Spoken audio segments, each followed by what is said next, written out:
Hey everyone, Chris Stoltz coming at you today from the Franklin Institute. And as you can see, we're here for the Disney 100th exhibition. As you can see, it is sold out today. So it's probably gonna be pretty crowded inside, but we're gonna see if we can see just one Muppet item. That's all I want. One Muppet item in the whole Disney 100 exhibition. So we'll see if they give me just one Muppet thing. Let's see.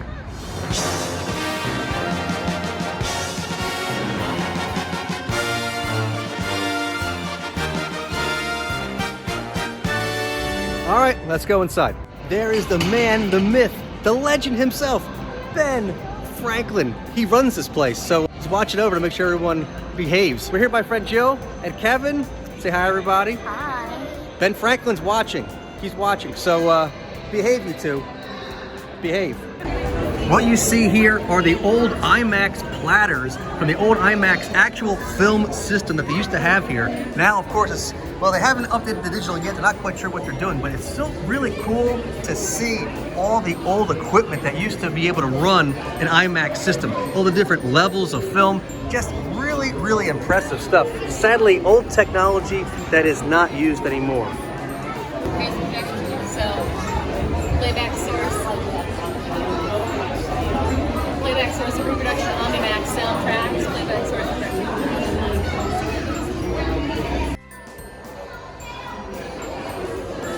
All right, so there's Minnie, Woody. I'm guessing that's from Frozen, right? That's one of the Frozen sisters. Simba, Moana, and of course Mickey Mouse at the end. Not a sign of any Muppets yet.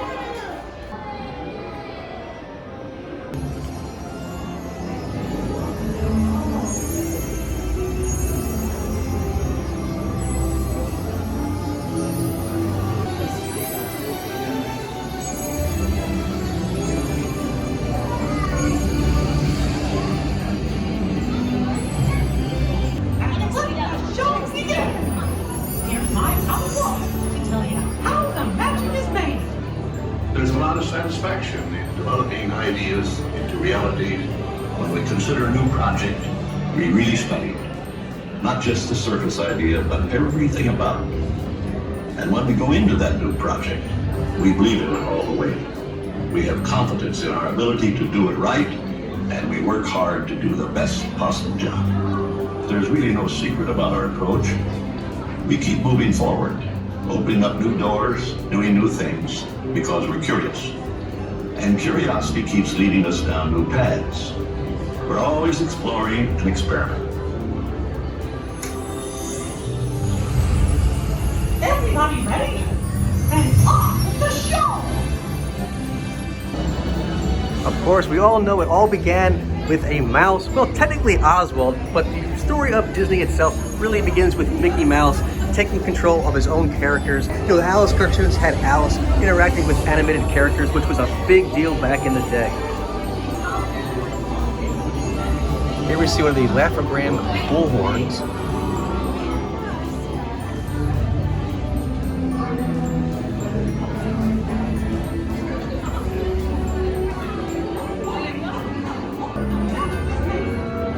Here's an example of one of the Alice comedies where you can see she's interacting with the animated characters.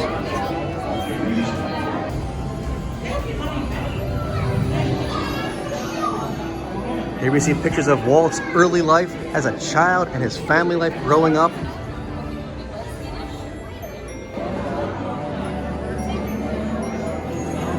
Of course, here we see Mickey's predecessor, Oswald the Lucky Rabbit, and an early Oswald storyboard. This is probably the most significant piece of memorabilia in its whole exhibit, and it doesn't really get the attention it deserves. But this telegram here really set the stage for what was to come for the Walt Disney Company. This telegram is basically saying, we're not going to give you Oswald the Lucky Rabbit anymore, we want more money. So Walt then had to make up a new character and start all over again, which was the birth of Mickey Mouse.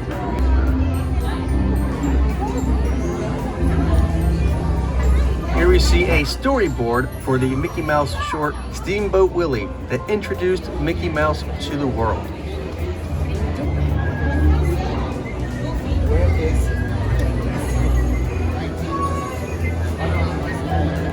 we have a really awesome piece to see. It's a zoetrope. What you do is you look through all these little slots and you spin the wheel, and the animated characters, the still images of the animated characters come to life, or appear to come to life, as it's an optical illusion. Here we see items from the Silly Symphony series, including visual development from the Flowers and Trees short, cleanup animation from the Skeleton Dance, and how it looked in the final film. So along this whole wall is all the milestones of the Disney company. And as you can see, this is the 2000s. Now, 2004, they have The Incredibles listed here. But of course, we all know 2004 is when the Walt Disney Company purchased the Muppets. As you can see, not even mentioned here as a milestone of the company, not at all for the entire 2000s. So I doubt we're gonna see any Muppets in this exhibit since they're not even mentioning them here. But before you say maybe it's just a Disney specific timeline, Pixar was an acquired company, as well as Lucasfilm, which owns Star Wars, and Marvel, which as you can see are all listed.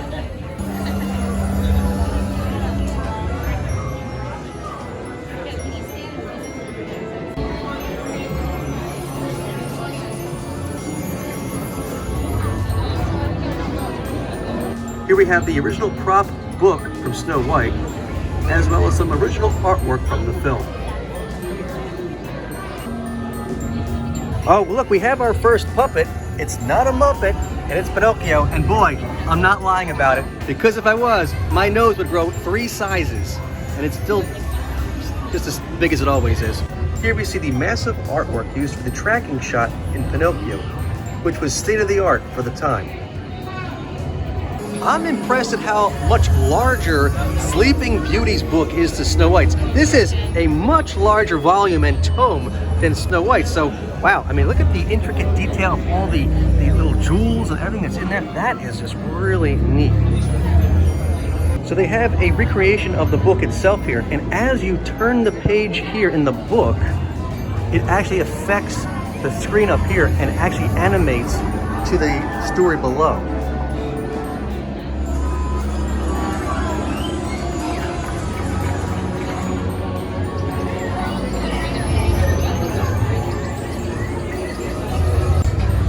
Here we have some of the visual development they used to make Cinderella. And here's Cinderella's slipper from the 2015 remake. Here we have some artwork from Alice in Wonderland. And of course, every once in a while, a mysterious little being kind of watches over you in this area. Of course, that being the Cheshire Cat. The snow globe from Mary Poppins from 1964. There's even some animated birds in there.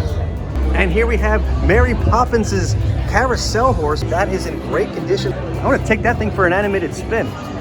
But apparently Sleepy is over this whole thing and just wants to take a nap.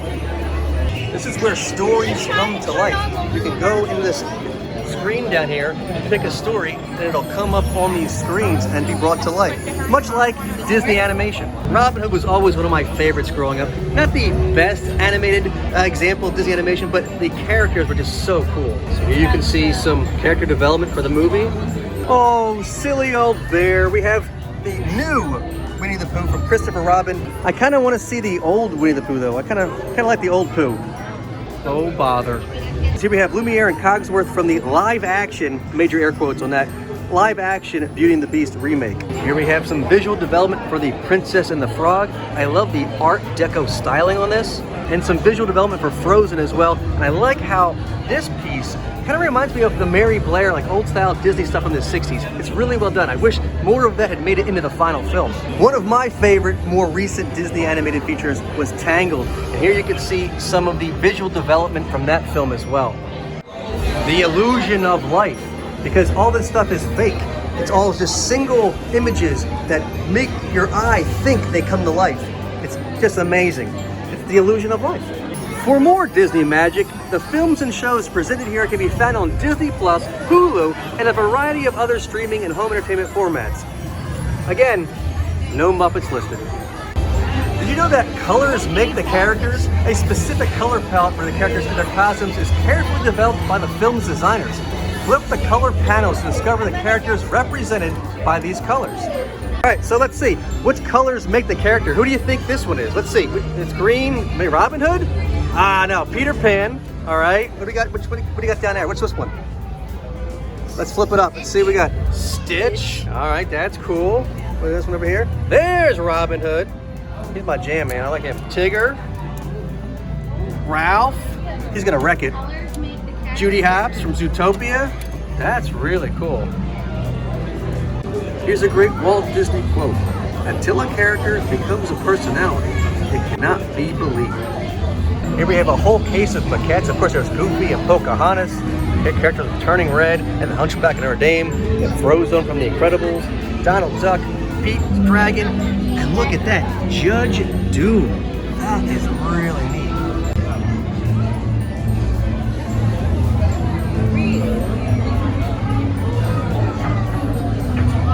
Here we have Maui from Moana. We even have Mr. Tumnus from the Chronicles of Narnia. And even Frankenweenie makes an appearance. Oh, Sparky. Of course, Anna and Elsa from Frozen. And the original and only Genie I accept, the original animated version. Here we see two of Mark Davis's cleanup animations of Cruella de Vil from 101 Dalmatians. I love the expressive poses. It's just so wild to see. Look at the face. Look at how the Cocos flies around as she's driving that car crazily through the streets of London. And here's the storyboard from that sequence. Here we see the costume designs from the live-action 101 Dalmatians films, as well as the costume Emma Stone wore in the movie Cruella. And they have a whole section here on Olaf. Here we have animation legend Glenn Keane with the original maquette for Ariel, as well as some of the original sketches for the character. Here we have the costume from The Little Mermaid Live.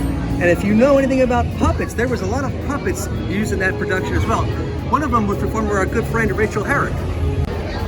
The spirit of adventure and discovery. Okay, so be prepared for some Marvel and Star Wars, as well as some swashbuckling pirate adventures. Here we have Captain Hector Barbossa's outfit from the Pirates of the Caribbean, The Curse of the Black Pearl. Some concept art for Moana and Lilo and Stitch. Here we have Emily Blunt's costume from the Jungle Cruise movie. Here we have a model of the Jungle Cruise attraction vehicle that was used on the Disneyland TV show in the 50s, as well as concept art for the ride. I hope you brought your snorkeling outfit because we're about to go 20,000 leagues under the sea. Because here we have the actual filming model of the Nautilus from 20,000 Leagues Under the Sea.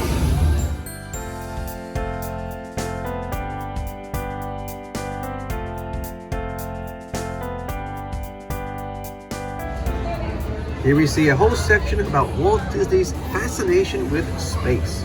Here we have some space age concept art from Man in Space from 1955. Of course, when you think of Disney and space, there's one word that comes to mind: Star Wars. I guess that's really two words: Star and Wars. So here we have Han Solo's dice from the Millennium Falcon, a Pord from The Last Jedi, and we have another puppet sighting. Here we have BB-8 from The Force Awakens. Again, not a Muppet, but still a puppet.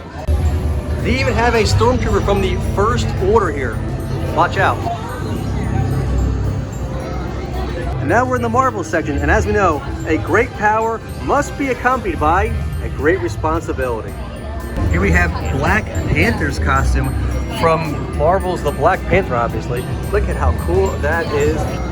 Check out all the helmets. We got Thor, we got one from the Eternals, we have Star-Lord, we have the Iron Man, the one we makes in the cave, we have the Wasp's helmet from Ant-Man and the Wasp, and we have a Loki helmet from Endgame. Wow, look at the horns on that. They even have Captain America's shield. I wonder if Stephen Colbert knows this is missing. Next, we have the magic of sound and music.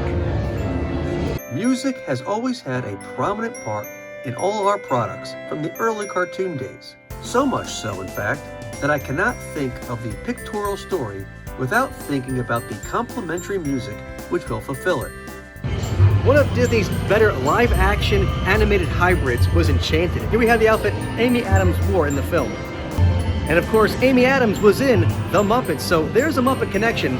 Here we have the sheet music to whistle while you work. Snow White and the Seven Dwarfs. As well as production layouts from the films. Here we have artwork from the Three Little Pigs, layouts from Pinocchio, the Three Caballeros, Cinderella, The Jungle Book, Fantasia, color concepts, a sketch from the Melody Time Bumble Boogie, one of my all-time favorites, Toot, Whistle, Plunk, and Boom. There's even Ludwig von Drake from An Adventure in Color. Of course, we have Mickey conducting the orchestra over this whole section here.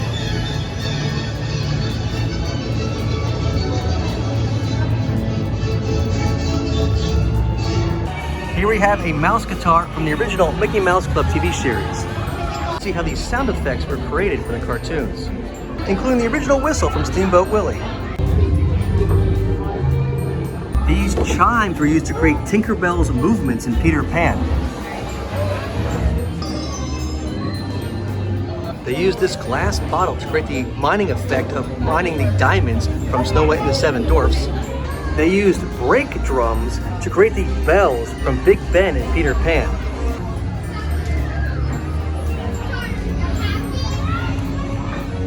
And they used sticks of bamboo to create the crackling noises of the fire in Bambi. They used this device to create the croaking noises for the animated frogs in this film. And while we finally have some Disney frogs, it's still not the frog I've been looking for. Here we have a costume from the Broadway production of The Lion King.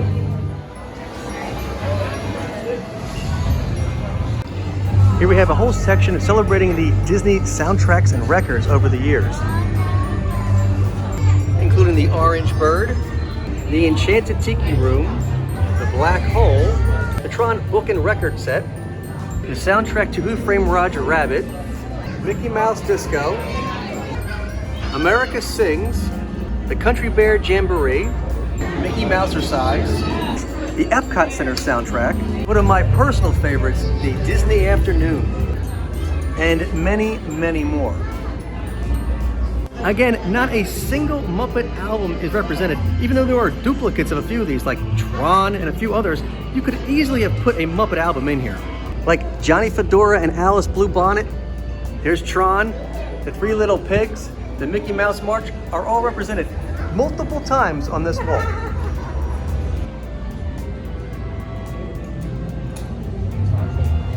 Here we have some concept art for Pirates of the Caribbean, as well as the original artwork to the Haunted Mansion soundtrack.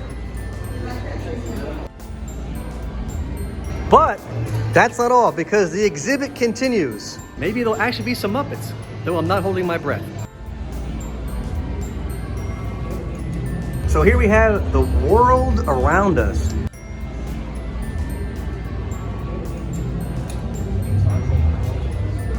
The natural resources of our vast continent are not inexhaustible. But if we use our riches wisely, if we protect our wildlife and preserve our lakes and streams, these things will last us for generations to come. Gotta love Walt Disney showing off colorful stamps in glorious black and white. True life Nick has produced over the years. Here we have the gaucho pants given to Walt Disney on his trip to South America, which of course was the inspiration for Saludos Amigos. Here we have some concept art for the Fox and the Hound, Pocahontas, the live-action remake of Pete's Dragon, and Raya and the Last Dragon. Here we have some concept art for the parks, including Big Thunder Mountain, the Mark Twain Steamboat, and the Haunted Mansion. The Matterhorn bobsleds, and Cars Land. Here we have the Tree of Life from Disney's Animal Kingdom, and concept art from Pandora, the world of Avatar. All right, now we're getting into innovations. In this brief compilation of audio animatronics, we have our first and so far only Muppet sighting. Let's take a look.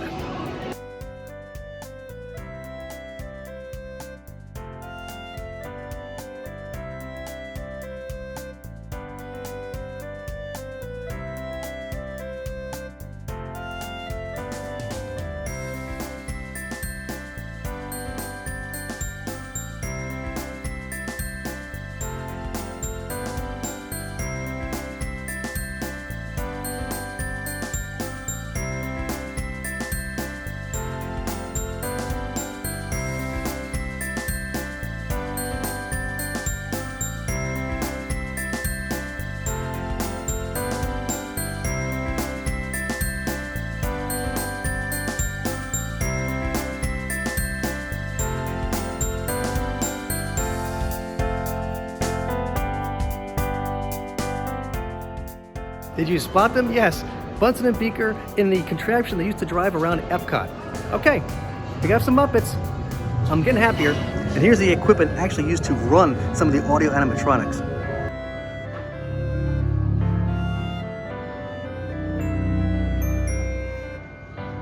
Let's give these guys a hand. This is an animation console for some of the audio animatronics, which they use for characters such as Abe Lincoln in the Hall of Presidents. Hey Kevin, do you know how to make Abe Lincoln angry? No. Yep, you really have to push his buttons. Here's something you don't see every day unless you worked at Pixar in the early 90s. It's the original Pixar computing system. Look at the size of that thing. They even have their own monitor. Here we have the original concept art for Disneyland.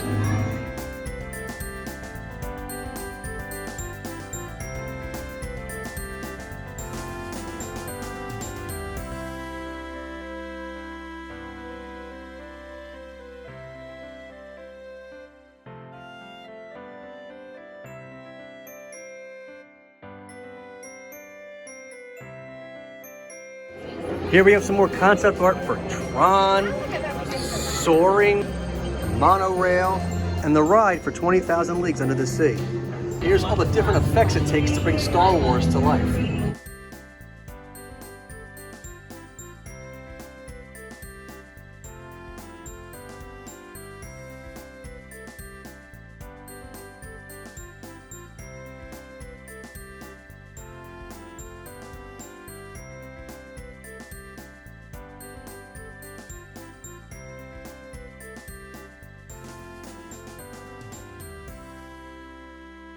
Here we have some footage of The Mandalorian showing how they use the vessel.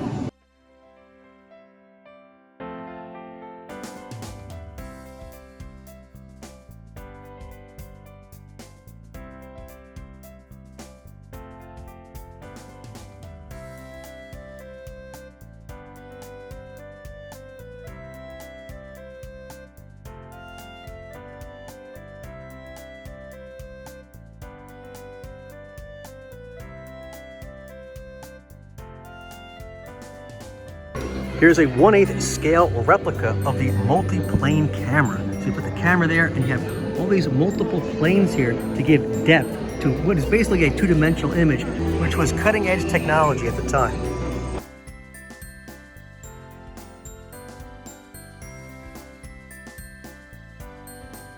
They first conceived the shot as a two-dimensional image. Here you can see the animators sliding each gigantic layer into the multi-plane camera, and how each layer could be moved individually.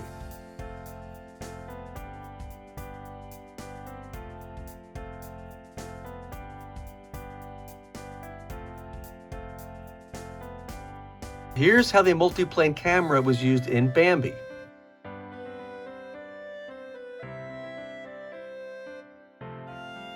As well as an illustrated example of how the multi-plane camera works.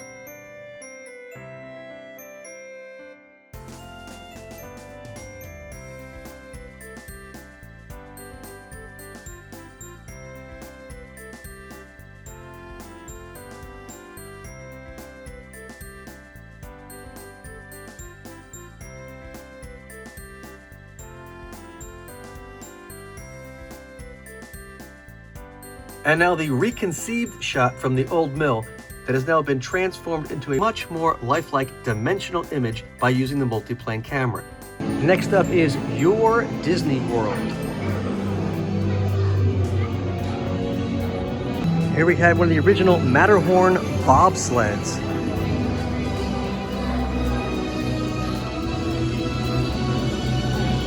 As well as one of the ride vehicles from Peter Pan's Flight.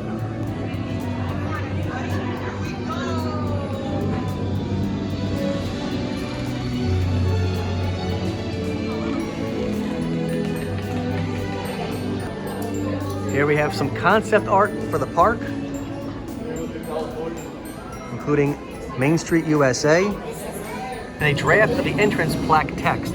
Here you leave today and visit the world of fantasy, yesterday and tomorrow. Or crossed up, Disneyland, where you leave today, nope, here you leave today. And visit the world of fantasy, yesterday and tomorrow. No, let's change that. World of yesterday, tomorrow, and fantasy. Here we have an original Disneyland ticket, an employee badge, and an original press parking pass from the opening. Here's the Mickey Mouse Engineer plush used on the opening day of the park. Minnie Mouse's 50th anniversary costume. An animatronic figure from It's a Small World. A devil from Mr. Toad's Wild Ride. They even had a model of Cinderella's castle complete with fireworks.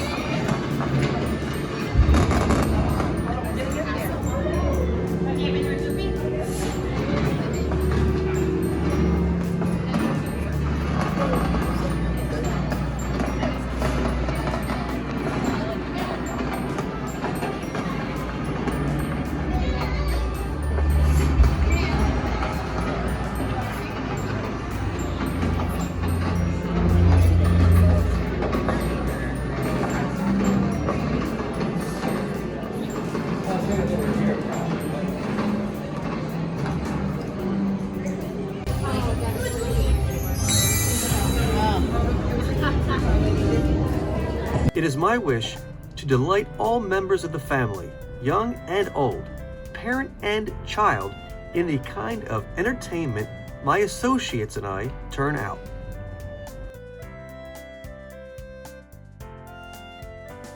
Next we have the Wonder of Disney, where we have an original Mickey Mouse doll and patterns, an early Mickey Mouse watch, and a Three Little Pigs toothbrush holder, Davy Crockett's original coonskin cap, items from Disneyland Park,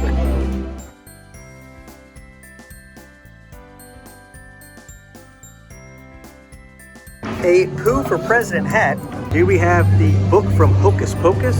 I mean, I'm looking at it, and this is looking right back at me. Freaky.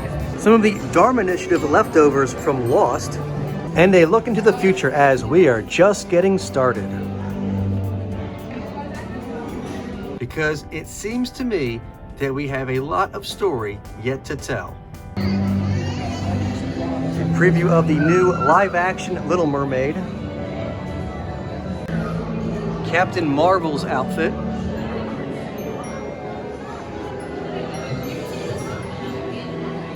Props from the upcoming Peter Pan and Wendy. And of course, it wouldn't be Disney without ending in the gift shop. We have a bunch of Disney pops and mugs, plush, jackets and purses. This is an interesting Mickey Mouse face mug. Puzzles of Disney posters, socks, Mickey and Minnie hats, and clothing based on the exhibit itself. Here's a commemorative book on the exhibit. Maybe there will be a Muppet in here, but let's not hold our breath.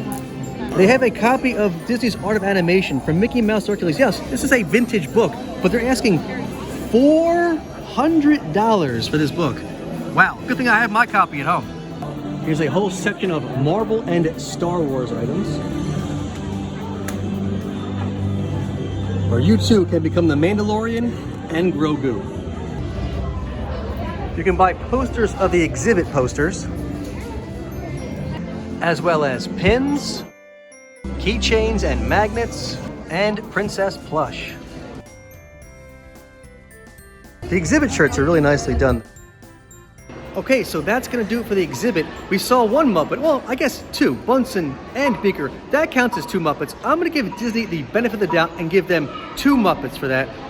But I really wish more Muppets were mentioned or seen. You could have had Kermit's banjo from the 2011 movie, something. So I'm a little disappointed that there weren't more Muppets represented, but I guess two Muppets is better than zero Muppets, as the count would say.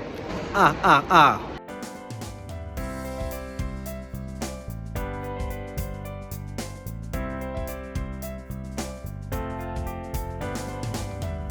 So obviously now I am back here at the MuppetsStuff Museum after my trip to the Franklin Institute for the Disney 100th exhibition.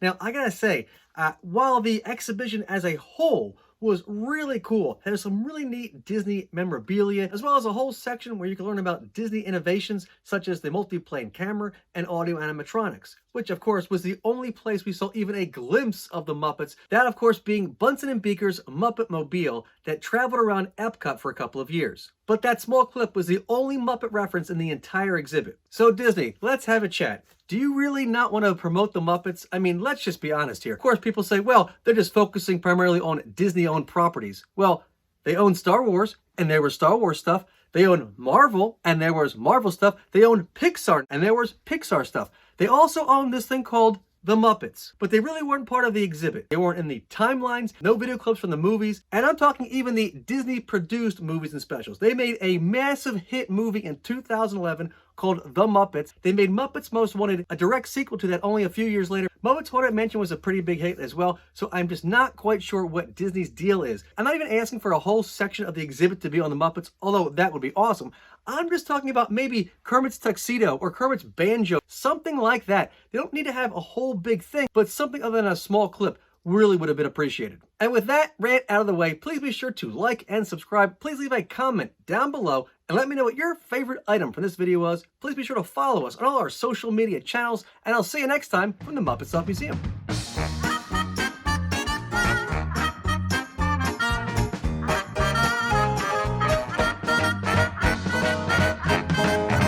Do you know how to make Abe Lincoln angry? How? You really have to push his buttons. Oh dear!